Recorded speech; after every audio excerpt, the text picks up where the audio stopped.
ভারতের বিভিন্ন রাজ্যে বিশেষ করে বিজেপি শাসিত উত্তরপ্রদেশে ঈদ উল আজহার নামাজ আদায় নিয়ে মুসলিমদের মধ্যে উদ্বেগ ও অনিশ্চয়তা বেড়েছে। খোলা মাঠ, রাস্তা বা জনপরিসরে নামাজ পড়ার ওপর প্রশাসনিক কড়াকড়ি এবং ডানপন্থী ও কট্টর হিন্দুত্ববাদী সংগঠনগুলোর বিরোধিতার কারণে অনেক এলাকায় মুসলিমরা পর্যাপ্ত নামাজের জায়গা পাচ্ছেন না বলে অভিযোগ উঠেছে। উত্তরপ্রদেশের মিরাট জেলার মালিয়ানা গ্রামের একটি মসজিদে ঈদের প্রস্তুতি নিয়ে বৈঠকে মুসল্লিদের বিশেষ সতর্কতা মেনে চলার নির্দেশ দেওয়া হয়। মসজিদ পরিচালনা কমিটির সদস্যরা বলেন, মসজিদের বাইরে ভিড় না করতে, উস্কানিতে সাড়া না দিতে এবং ভিডিও ধারণ এড়িয়ে চলতে হবে। মসজিদ পূর্ণ হয়ে গেলে পরবর্তী জামাতের জন্য অপেক্ষা করতে বলা হয় মুসল্লিদের।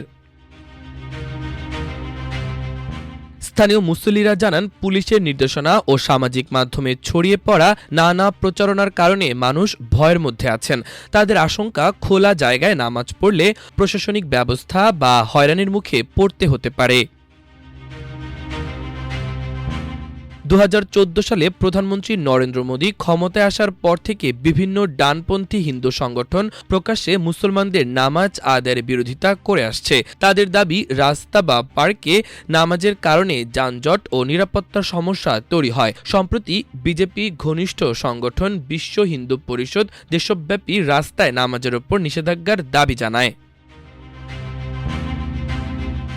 উত্তরপ্রদেশের মুখ্যমন্ত্রী যোগী আদিত্যনাথ সম্প্রতি বলেন, মুসলমানদের ঈদের নামাজ পালা করে আদায় করা উচিত। তিনি সতর্ক করে বলেন, নির্দেশনা না মানলে অন্য পদ্ধতি গ্রহণ করা হতে পারে। তার এই বক্তব্য মুসলিমদের মধ্যে নতুন উদ্বেগ তৈরি করেছে। মুসলিমদের অভিযোগ, অনেক এলাকায় মসজিদ ও ঈদগাহে পর্যাপ্ত জায়গা না থাকলেও খোলা স্থানে নামাজ পড়তে বাধা দেওয়া হচ্ছে। ফলে ঈদের মতো বড় জামাতে মুসল্লিদের জন্য পর্যাপ্ত স্থানে সংকট দেখা দিচ্ছে। তারা বলেন, গত ঈদে মুসল্লিরা কয়েক মিনিটের জন্য একটি খোলা মাঠে নামাজ পড়লেও পরে পুলিশ তাদের সেখান থেকে সরিয়ে দেয়। এবার অনেক পরিবারই লোকজনকে ভিড় এড়িয়ে চলার পরামর্শ দিচ্ছে। আগে ঈদের সকাল ছিল আনন্দময়, কিন্তু এখন মানুষ আতঙ্কে থাকে। পুলিশ আসবে কিনা, কেউ ভিডিও করে সামাজিক মাধ্যমে ছড়িয়ে দেবে কিনা, সেই চিন্তায় অনেকে ভীত।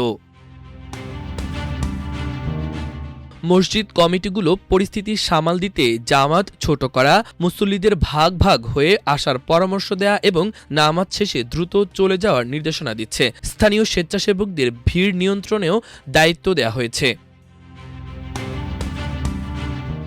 বিশ্লেষকদের মতে, মুসলিমদের প্রকাশ্যে নামাজ আদায় নিয়ে বিতর্ক ভারতের জনপরিসরে ধর্মীয় পরিচয় ও দৃশ্যমানতা নিয়ে বৃহত্তর রাজনৈতিক ও সামাজিক পরিবর্তনের প্রতিফলন। তাদের মতে, মুসলিমদের ধর্মীয় কর্মকাণ্ডকে ক্রমেই সন্দেহ ও নজরদারির চোখে দেখা হচ্ছে। অভিযোগ রয়েছে, মুসলিমদের ধর্মীয় সমাবেশে কড়াকড়ি আরোপ করা হলেও বড় বড় হিন্দু ধর্মীয় অনুষ্ঠান ও শোভাযাত্রায় প্রশাসনিক সহায়তা দেওয়া হচ্ছে। এতে ধর্মীয় স্বাধীনতা ও আইনের সমান প্রয়োগ নিয়ে প্রশ্ন উঠছে বলে মনে করছেন মানবাধিকার কর্মীরা।